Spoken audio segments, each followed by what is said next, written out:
Hello students, कैसे हैं आप लोग। आई होप आप सभी अच्छे होंगे। जैसा कि आपको पता है कि हम हाफ ईयरली एग्जाम की प्रिपरेशन कर रहे हैं, तो इसी कड़ी में आज हम क्लास 8th का चैप्टर 4th कंबर्सन एंड फ्लेम लेकर आए हैं। अगर आपने आज से पहले के chapter 1st, 2nd and 3rd नहीं देखे हैं तो प्लीज़ प्लेलिस्ट में जाकर के उन सभी चैप्टर को देखिएगा।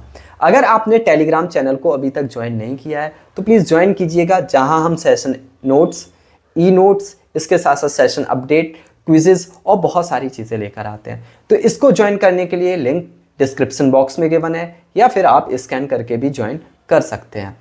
तो सबसे पहले हम बात करते हैं इस टॉपिक में हमें पढ़ना क्या है। सबसे पहले हम पढ़ेंगे व्हाट इज कंबर्सन। कंबर्सन क्या है, देन टाइप्स ऑफ कंबर्सन, कंबर्सन के कितने प्रकार होते हैं, फिर व्हाट इज फ्लेम, फ्लेम क्या है और फ्लेम के पार्ट्स क्या क्या होते हैं। उसके बाद पढ़ेंगे फ्यूल एंड फ्यूल के टाइप्स पढ़ेंगे और उनका क्या यूज़ है हमारी लाइफ में, वो सारी चीज़ें कवर करेंगे। तो सबसे पहले हम ये समझते हैं व्हाट इज कंबर्सन। कंबर्सन क्या है। Combustion is a chemical process. Combustion क्या है, एक केमिकल प्रोसेस है in which a substance react with oxygen and generate heat in the process. इस रिएक्शन में क्या, इस केमिकल रिएक्शन में क्या होता है, जब कोई सब्सटेंस ऑक्सीजन के साथ रिएक्ट करता है तो वो हीट जनरेट करता है। इस प्रोसेस में क्या करता है, हीट जनरेट करता है। देखो, पहले आप लोगों ने पढ़ रखा है physical change and chemical change. तो देखो तो किसी भी सब्सटेंस का बर्निंग हम लोगों ने पढ़ रखा है कि ये कैसा होता है, किसी भी सब्सटेंस का बर्न होना, ये हमारा क्या है, केमिकल रिएक्शन है। क्योंकि जब भी किसी सब्सटेंस को हम बर्न करते हैं तो वो ऑक्सीजन के प्रेजेंस में ही होता है, तो इसीलिए हम ये कह सकते हैं जब भी कोई सब्सटेंस बर्न होगा तो वो ऑक्सीजन के प्रेजेंस में ही बर्न होगा। आया समझ में। तो हम क्या कह सकते हैं, अगर मैं सम अप करूं कंबर्सन को तो कह सकता हूं combustion is a chemical process in which substance react with oxygen and generate heat in this process. इस प्रोसेस में क्या है, हीट जनरेट करता है। आई होप आपको समझ में आया होगा। आगे बढ़ते हैं। तो अब हम समझते हैं what is condition necessary for the combustion. Combustion यानी किसी भी सब्सटेंस के बर्न होने के लिए हमें किन किन चीजों की जरूरत होगी। सबसे पहला है कंबर्सन रिक्वायर फ्यूल। फ्यूल का मतलब है जो भी सब्सटेंस हमें बर्न करना है उसकी तो जरूरत होगी। आप किसी भी सब्सटेंस को बर्न करोगे तो सबसे पहले हमें क्या है, जैसे मान लो अगर हम वुड बर्न कर रहे हैं तो ये वुड क्या हो गया, वुड हमारा क्या हो गया, ये हमारा एक फ्यूल हो गया। देन कंबर्सन रिक्वायर एयर, यानी एयर या फिर हम कह सकते हैं ऑक्सीजन। कोई भी सब्सटेंस ऑक्सीजन की प्रेजेंस में ही बर्न होता है। अगर ऑक्सीजन नहीं होगा तो हम उसे बर्न नहीं कर सकते। इसके लिए आपने माइट भी एक प्रैक्टिकल डेमोन्स्ट्रेट किया होगा पिछली क्लासेस में, 6 में आई थिंक ये है, जहां हम क्या करते हैं, एक कैंडल को बर्न करते हैं। जब कैंडल को बर्न करते हैं तो ये जलती। इसके साथ साथ हम जब क्या करते हैं, एक ट्रांसपेरेंट ग्लास लेते हैं और इसको क्या करके उल्टा करके रख देते हैं, तो हम देखते हैं कि ये कुछ समय बाद ये जो कैंडल है ये जलना बंद हो जाती है। ऐसा क्यों होता है, क्योंकि उस गिलास की जो ऑक्सीजन है वो खत्म हो जाती है, तो ये कैंडल जलना बंद हो जाती है। इस एक्टिविटी से हम ये कह सकते हैं कि कोई भी सब्सटेंस तभी बर्न होता है जब ऑक्सीजन की क्या होगा, प्रेजेंस होगा। अब आई होप आपको ये दो चीजें समझ में आ गई होंगी कि किसी भी सब्सटेंस को बर्न होने के लिए हमें सबसे पहले फ्यूल चाहिए और क्या चाहिए, कंबर्सन एयर, या फिर हम ऑक्सीजन कह सकते हैं। ठीक है। थर्ड है इग्निशियस टेम्परेचर। अब सर ये इग्निशियस टेम्परेचर क्या है, आगे हम समझेंगे। तो अभी के लिए हमें इतना समझना होगा, किसी भी सब्सटेंस को बर्न होने के लिए उसका एक सर्टेन टेम्परेचर होना चाहिए, तभी वो बर्न होगा, अदरवाइज बर्न नहीं होगा। तो हम ये कह सकते हैं there are 3 condition require for combustion. First one fuel, second one oxygen, third one ignition temperature. अगर इन तीनों चीजों में से कोई भी चीज नहीं है तो वो सब्सटेंस बर्न नहीं होगा। आगे बढ़ते हैं। अब सबसे पहले जैसा कि मैंने कहा था कि इग्निशियस टेम्परेचर समझेंगे, तो सबसे पहले हम यही समझते हैं what is igneous temperature. Igneous temperature is the lowest temperature at which a substance catch fire और स्टार्ट बर्निंग। यानी किसी भी सब्सटेंस का वो टेम्परेचर जिस पर वो फायर को कैच कर लेता है, उस टेम्परेचर को क्या कहते हैं, इग्निशियस टेम्परेचर कहते हैं। देखो समझिएगा, मैं क्या करता हूं, एक पेपर लेता हूं, उस पेपर को मैं बर्न करने की कोशिश करता हूं, तो आप देखेंगे कि वो तुरंत आग को कैच कर लेगा। लेकिन उसी पेपर को अगर मैं गीला कर दूं, वेट कर दूं, तो आप देखेंगे कि उसको जलने में मुश्किल होगा। क्यों? क्योंकि इसके रिस्पॉन्सिबल है इग्निशियस टेम्परेचर। इग्निशियस टेम्परेचर क्या करता है, उस सब्सटेंस को जिस टेम्परेचर पर कोई भी ऑब्जेक्ट क्या करता है, फायर कैच कर लेता है। तो जिस भी ऑब्जेक्ट का इग्निशियस टेम्परेचर कम होगा वो उतनी आसानी से आग पकड़ लेगा। तो क्या है, वेट पेपर है, गीला पेपर है, वो देर में आग क्यों पकड़ता है, क्योंकि उसका इग्निशियस टेम्परेचर है वो क्या है, बहुत हाई हो जाता है, क्योंकि हम उसे गीला कर देते हैं। तो आई होप अब आपको समझ में आया होगा। इसीलिए जो एलपीजी है ये बहुत जल्दी आग फायर को कैच कर लेती है। क्यों, क्योंकि इसका इग्निशियस टेम्परेचर बहुत कम होता है। तभी आप देखोगे कि कई बार जब मॉइस्चर होता है या गीली लकड़ियों को जलाने में बहुत मुश्किल होती है, तकलीफ होती है, जबकि सूखी टहनियाँ या फिर पत्तियाँ या पेपर बहुत आसानी से जल जाते हैं, क्योंकि इन जो सूखी पत्तियाँ हैं, चाहे पेपर हो, एलपीजी हो या फिर पेट्रोलियम हो, इनके सारे सब्सटेंस के जो इग्निशियस टेम्परेचर होता है वो बहुत कम होता है। तो आगे बढ़ते हैं और समझते हैं टाइप्स ऑफ कंबर्सन। तो देखो भैया, अभी तक हमने समझ लिया कि कंबर्सन क्या होता है और कंबर्सन की प्रोसेस में क्या क्या चीज़ों की रिक्वायरमेंट होती है या क्या क्या कंडीशंस रिक्वायर होती हैं। फिर हमने समझा कि इग्निशियस टेम्परेचर क्या है। अब हम समझते हैं टाइप्स ऑफ कंबर्सन। देखो भैया, हमारे पास 3 टाइप्स के कंबर्सन है। तो इसमें सबसे पहला हमारा है वो हमारा है रैपिड कंबर्सन। जैसे कि नाम से ही पता चल रहा है, ऐसे कंबर्सन जो क्या करते हैं, जो आग को जल्दी पकड़ लेते हैं, उन्हें क्या कहते हैं, rapid combustion. Combustion in which gas burn quickly produce light and heat in this process, example LPG. LPG को जब हम बर्न करते हैं तो ये जलने के साथ साथ हीट एंड एनर्जी प्रोड्यूस करता है और ये बहुत जल्दी जो फायर को कैच कर लेता है। लेकिन सेकंड है हमारा स्पॉन्टेनियस कंबर्सन। अब ये स्पॉन्टेनियस कंबर्सन क्या है समझते हैं। Combustion in which materials burst into flame suddenly without applying any heat, यानी किसी भी हीट के अप्लाई किए बिना ही रूम टेम्परेचर पर वो बर्न होना शुरू कर देता है। जबकि एलपीजी को आपने देखा होगा घर पर बर्न करते हैं तो हम क्या करते हैं, लाइटर का यूज करते हैं या मैचस्टिक का यूज करते हैं। दोनों से पहले हमें सडन हीट देनी पड़ती है तभी वो बर्न होता है, अदरवाइज बर्न नहीं होता है। क्यों, क्योंकि उसको सडन हीट चाहिए होगी, उसे सडन हीट की रिक्वायरमेंट होती है रैपिड कंबर्सन को। जबकि हमारे पास स्पॉन्टेनियस कंबर्सन है, इनको किसी भी हीट की रिक्वायरमेंट नहीं है। क्यों, क्योंकि इनका इग्निशियस टेम्परेचर बहुत कम है, इवन इतना कम है कि ये रूम टेम्परेचर पर ही जलना शुरू कर देते हैं। तो इसका एग्जाम्पल क्या याद रखेंगे, फॉस्फोरस। आगे है हमारा अगला थर्ड है explosion. When a materials burst suddenly to produce heat, light and sound on applications of heat pressures in it called explosion। यानी देखो, रैपिड कंबर्सन और एक्सप्लोजन में डिफरेंस ये है कि ये हीट, लाइट के साथ साथ साउंड भी प्रोड्यूस करता है। जैसे कि फायर क्रैकर, जो फायर क्रैकर होते हैं वो जब बस्ट होते हैं तो आपने देखा होगा कि वो क्या करते हैं, वो लाइट प्रोड्यूस करते हैं, गैस प्रोड्यूस करते हैं और इसके साथ साथ हीट प्रोड्यूस करते हैं और साउंड भी प्रोड्यूस करते हैं। तो अगर मैं तीनों को समराइज करूं, आपको याद रखने का सिंपल सा तरीका है कि सर रैपिड कंबर्सन में हीट की रिक्वायरमेंट होती है, देना पड़ता है, तब ये लाइट और हीट प्रोड्यूस करता है। जबकि स्पॉन्टेनियस कंबर्सन में हमें किसी भी हीट को देने की ज़रूरत नहीं पड़ती, ये रूम टेम्परेचर पर ही बर्न होना शुरू कर देता है। तो ये क्या है, स्पॉन्टेनियस कंबर्सन है। एक्सप्लोजन में है हीट और लाइट के साथ साथ साउंड भी प्रोड्यूस करते हैं, जैसे कि फायर क्रैकर। तो आपको तीनों टाइप्स के कंबर्सन समझ में आए होंगे, इनके साथ साथ इनके एग्जाम्पल भी याद करना आपके लिए बहुत ज़रूरी है। आगे बढ़ते हैं। अब हमारा है कंबेसिबल सब्सटेंस, यानी हमारे पास 2 टाइप्स के सब्सटेंस होते हैं, एक कंबेसिबल सब्सटेंस और दूसरा इनफ्लेमेबल सब्सटेंस। यानी देखो, अभी तक हमने क्या समझा था, एक्सप्लोजन समझा, तो अब हम समझते हैं कंबेसिबल सब्सटेंस एंड फिर आगे बढ़ेंगे इनफ्लेमेबल सब्सटेंस। तो कंबेसिबल सब्सटेंस आर दो सब्सटेंस दैट अंडरगो कंबर्सन, यानी ऐसे सब्सटेंस जो कंबर्सन की प्रोसेस से गुजरते हैं। It means that these substance give heat and sometime lights when they are react with oxygen. यानी ये सब्सटेंस, ऐसे कंबेसिबल सब्सटेंस ऐसे सब्सटेंस होते हैं जो क्या करते हैं, जो सब्सटेंस ऑक्सीजन के साथ रिएक्ट करके क्या देते हैं, हीट प्रोड्यूस करते हैं और लाइट भी देते हैं। क्या देते हैं, लाइट भी देते हैं। आया समझ में।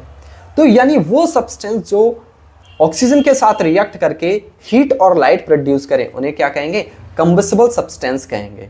देखो तो सर कंबसिबल सब्सटेंस और कंबर्सन में क्या डिफरेंस है? कंबर्सन एक हमारी प्रोसेस है, कंबसन क्या है? एक प्रोसेस, जबकि कंबसिबल सब्सटेंस ऐसे सब्सटेंस हैं जो क्या करते हैं? ऑक्सीजन के साथ रिएक्ट करके हीट और लाइट प्रोड्यूस करते हैं। तो आई होप आपको समझ में आया होगा और आगे बढ़ते हैं। Inflammable substance, inflammable substance are substance which are have low igneous temperature and catch fire easily.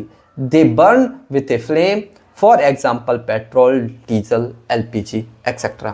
यानी इनफ्लेमेबल सब्सटेंस वो सब्सटेंस होते हैं जिनका इग्निशियस टेम्परेचर बहुत कम होता है और ये फ्लेम के साथ बर्न होते हैं। कैसे बर्न होते हैं? फ्लेम के साथ।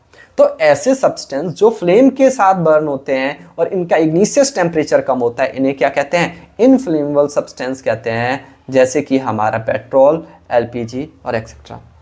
आगे बढ़ते हैं। अब अगला क्वेश्चन है, how do we control fire? Fire को कैसे कंट्रोल किया जा सकता है? मान लीजिएगा कि किसी के घर में आग लग गई है, तो उस कंडीशन में कैसे कंट्रोल करेंगे? तो सबसे पहले we can control the fire by one or more the following method. हम अलग अलग मेथड का यूज करके हम आग पर कंट्रोल कर सकते हैं। लेकिन आग पर कंट्रोल करने के लिए आपको सबसे पहले यह पता होना चाहिए आग लगने का सोर्स क्या है। अगर मान लीजिएगा आपने सबसे पहले आग लगने के सोर्स को पता नहीं किया, तो फिर क्या दिक्कत होगी? देखो भैया, सबसे बड़ी दिक्कत ये होगी, मान लीजिएगा कहीं शॉर्ट सर्किट की वजह से फायर लगी हुई है, बिजली की वजह से या फिर इलेक्ट्रिक करंट की फ्लो की वजह से आग लगी है। तो उस कंडीशन में क्या होगा? अगर आपने पानी डाल दिया तो इलेक्ट्रिक की सप्लाई की वजह से आपको करंट लगने से डेथ भी हो सकती है। तो सबसे पहले जब भी फायर लगी हुई है तो आप सबसे पहले यह समझने की कोशिश करो कि फायर लगी किसकी वजह से है। अदरवाइज क्या होगा? मान लीजिएगा आग लगी है और आपने पानी डाल दिया, तो उस केस में आपके साथ भी इंसिडेंट हो सकता है, दुर्घटना घट सकती है। तो अब यह पता चल गया। जैसे आगे समझते, सबसे पहले रिमूविंग द फ्यूल, यानी जो सब्सटेंस बर्न हो रहा है उसका एक्स्ट्रा फ्यूल से कनेक्शन ब्रेक करो। इसका मतलब क्या है? जैसे मान लीजिएगा आग लगी हुई है, जैसे मान लीजिएगा जब होता है बड़े एरियाज में आग लगती है, मान लीजिएगा एक खेत में आग लग गई है, अब आग इधर से लगना शुरू हो रही है, तो फार्मर क्या करते हैं? इतने बीच की जगह को जो क्रॉप होती है उसको खत्म कर देते हैं, सो दैट कि आग है, जो फायर है, वो आगे पास ऑन ना हो सके। तो सबसे पहले हमें फ्यूल को, जो बर्न हो रहा है सब्सटेंस, उसे हटाना होगा।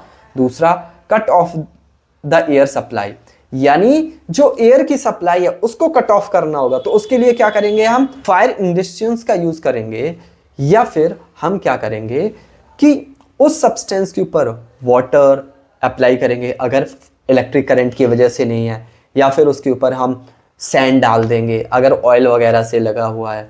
तो देखो, थर्ड है हमारा cut off the heat of lowering temperature of the fuel, यानी जो टेम्परेचर है, उस जो फ्यूल का टेम्परेचर है उसको रिड्यूस कर दिया जाए, सो दैट कि फायर है वो इमीडिएटली स्टॉप हो जाएगी। आया समझ में? तो इसीलिए क्या, कहीं भी फायर लगी है तो सबसे पहले फायर स्टेशन में कॉल करो, वहाँ से पीपल्स आएंगे, वो आपकी मदद करेंगे। तो ये फायर कंट्रोल करने के ये क्या हो गए? तरीके हो गए। अब देखो आगे बढ़ते हैं। आगे वही टॉपिक है हमारा फ्लेम। भाई व्हाट इज फ्लेम? तो आप क्या कहोगे? Flame is a hot glowing body of ignited gas which is produced when something is on fire. यानी जब कोई भी सब्सटेंस बर्न होता है तो वो जब भी इग्नाइटेड बॉडी होती है, जो बर्न होती है, तो वो फ्लेम प्रोड्यूस करती है, जिसको हिंदी में कहते हैं ज्वाला। तो देखो, जब ये फ्लेम प्रोड्यूस कर रहा है, ये क्या देख पा रहे हो आप? ये क्या हमारा फ्लेम है। तो अब फ्लेम के भी अलग अलग जोन होते हैं, इनर जोन और जो हमारा आउटर जोन। जैसे देख पा रहे हो, ये जो आउटर पार्ट होता है ये हॉटर पार्ट होता है, जो मॉडरेट पार्ट होता है वो मिड का होता है, और जो लीस्ट हॉट होता है वो उस जो वैक्स के पास का जो एरिया होता है वो सबसे कम हीट प्रोड्यूस करता है। तो आगे हम बढ़ते हैं, अगली स्लाइड्स पर बढ़ते हैं और समझते हैं हम अलग अलग टाइप्स के जो हमारे जोन है वो। तो सबसे पहले हम बात कर रहे हैं आउटर जोन को। ये जो आउटर जोन है ये हमारा कैसा जोन है? ये हमारा ब्लू कलर का है। तो ये क्या होगा? इसे क्या कहेंगे हम? आउटर जोन को क्या कहेंगे? आउटर जोन को हम कहेंगे it is blue colour and it is the hottest part of the flame. यानी जो आउटर जोन है वो ब्लू कलर का है और वो सबसे ज़्यादा क्या होता है, हॉटेस्ट पार्ट है, सबसे ज़्यादा हीट पार्ट है। This is also zone where complete combustion take place. यानी ये वही पार्ट है जहाँ पूरी तरीके से कंप्लीट कंबर्सन होता है, पूरी तरीके से सब्सटेंस बर्न हो जाता है। सेकेंड है हमारा middle zone, it is yellow colour and moderate hot. यानी ये कैसा है, येलो कलर का है और हॉटनेस कैसा है, moderate. In this zone particles combustion take place. यानी पार्शियल कंबर्सन है वो टेक प्लेस करता है, यानी सब्सटेंस है वो आधी तरीके से बर्न हुई होती हैं। अगला है हमारा inner zone, it is black colour and least hot. Here we can find the unburnt wax vapours of candle. यानी अगर हम कैंडल की बात करें तो यहाँ क्या मिलेंगे, हमें अनबर्न वैक्स मिलेंगे, वैक्स वेपर मिलेंगे। तो ये हमारे तीनों जॉन हो गए। क्या, आउटर जॉन जो ब्लू कलर का होता है और यहाँ कंप्लीट कंबर्सन होता है। मिडिल जॉन क्या होता है, ये आपका येलो कलर का होता है और यहाँ पार्शियल कंबर्सन होता है और ये आपका मॉडरेट हीट होता है। जबकि जो हमारा इंटरनल जोन होता है ये ब्लैक कलर का होता है और ये लीस्ट हॉट होता है और यहाँ अनबर्न वैक्स वेपर परसेंट होती है। तो अभी आपको क्या क्या समझ में आया, हमें फ्लेम समझ में आया और फ्लेम के टाइप समझ में आए, या फिर हम कह सकते हैं फ्लेम के पार्ट समझ में आए। अब आगे बढ़ते हैं और समझते हैं व्हाट इज फ्यूल। भैया फ्यूल क्या है, देखो fuel are substance that gives us heat which we use for domestic and industrial purpose.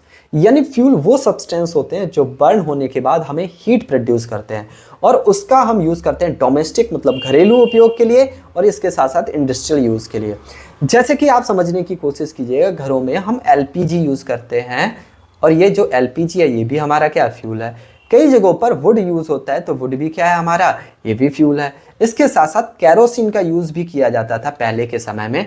आजकल सरकार ने बहुत ज़्यादा पोल्यूशन का प्रोडक्शन होता था, इस वजह से कैरोसिन को बैन कर रखा है। पेट्रोल और डीजल का यूज़ करते हैं जो व्हीकल्स में होते हैं, व्हीकल्स को एनर्जी प्रोवाइड करने का काम करता है। तो बेसिकली हम कह सकते हैं कि फ्यूल्स वो सब्सटेंस होते हैं जो हमें हीट देते हैं और जिसकी वजह से हम डोमेस्टिक यूज़ की तरह और इंडस्ट्रियल यूज़ के लिए यूज़ कर सकते हैं। एग्जाम्पल हमारे LPG, CNG, would, diesel, petrol, kerosene, ये सारे हमारे क्या हैं, फ्यूल के एग्जाम्पल हैं। आगे बढ़ते हैं। What will an ideal fuel और good fuel look like? Question आ जाता है कई बार 2 या 3 नंबर में, What is ideal fuel? Ideal fuel क्या है? तो देखो सबसे पहले हम समझते हैं कुछ कंडीशंस होती हैं आइडियल फ्यूल की। अगर वो कंडीशंस फॉलो कर रहा है तो हम कहेंगे कि वो हमारा आइडियल फ्यूल है। पहला, उसका इग्निशियस टेम्परेचर होना चाहिए, वो कम होना चाहिए।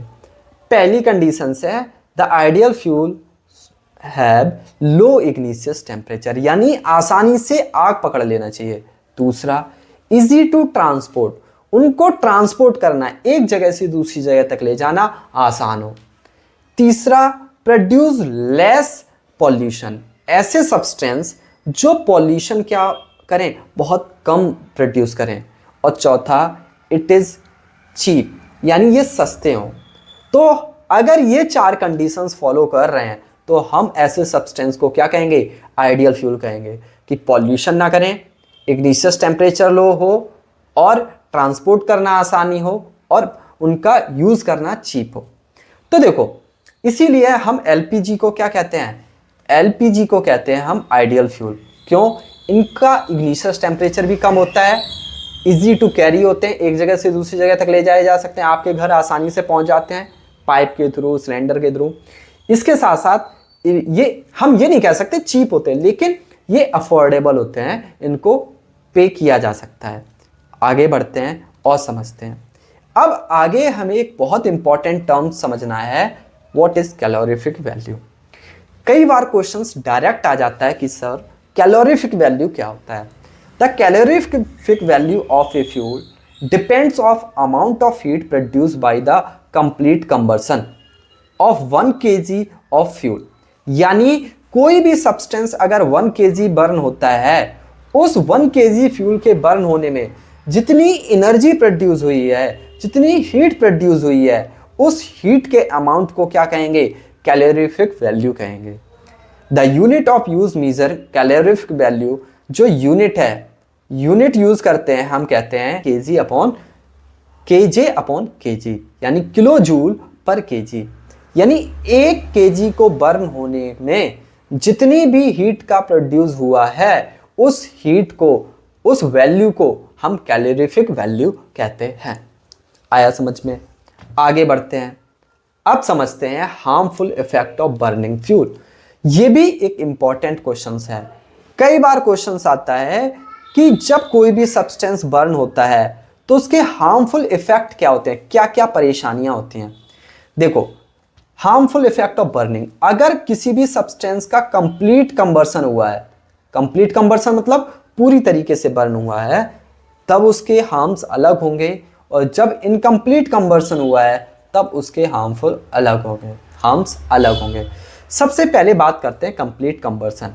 तो कंप्लीट कंबर्सन के थ्रू 3 गैसेस या फिर 3 चीज़ें रिलीज होती हैं। पहला, अनबर्न कार्बन पार्टिकल्स, क्योंकि जब भी किसी सब्सटेंस को आप बर्न करते हो, मान लीजिएगा आप घरों में पूजा में आप लोग कैंडल जलाते हैं, या फिर हम कह सकते हैं कि दिया जलाते हैं। जब दिया जलाते हैं तो गौर से देखना, दिया के आसपास ब्लैक ब्लैक पार्टिकल्स क्या होंगे, वो विजिबल पार्टिकल्स होते हैं, वो रिलीज हो रहे हैं। वो क्या है, अनबर्न कार्बन पार्टिकल्स हैं। इन अनबर्न कार्बन पार्टिकल्स की वजह से अस्थमा होता है, डिजीज होती है, जो लोगों के लंग्स को इम्पेक्ट करती है। आगे है, अब अगर CO2 रिलीज होता है, कार्बन डाइऑक्साइड रिलीज होता है, जिसकी वजह से ग्लोबल वार्मिंग होती है। तीसरा, सल्फर डाइऑक्साइड रिलीज होता है, जिसकी वजह से क्या होता है, एसिड रेन। तो हम क्या कह सकते हैं कि सर, जब कंप्लीट कंबर्सन होता है तब जो हमारा अनबर्न कार्बन पार्टिकल्स प्रोड्यूस होते हैं, जिसकी वजह से अस्थमा होता है। CO2 प्रोड्यूस होता है, जिसकी वजह से ग्लोबल वार्मिंग होता है, और सल्फर डाइऑक्साइड प्रोड्यूस होता है, जिसकी वजह से एसिड रेन होती है।